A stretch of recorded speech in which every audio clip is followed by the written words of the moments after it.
عارفة ليه التسبغات والكلف بيزيدوا في فترة الحمل؟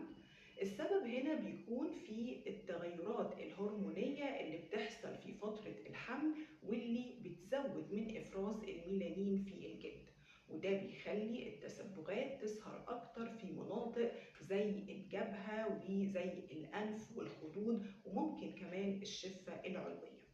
علشان نقلل من فرصة ظهور التسبغات دي يبقى لازم أول حاجة تبعدي عن الشمس في وقت الذروة اللي هو تقريبا من 12 ل 4.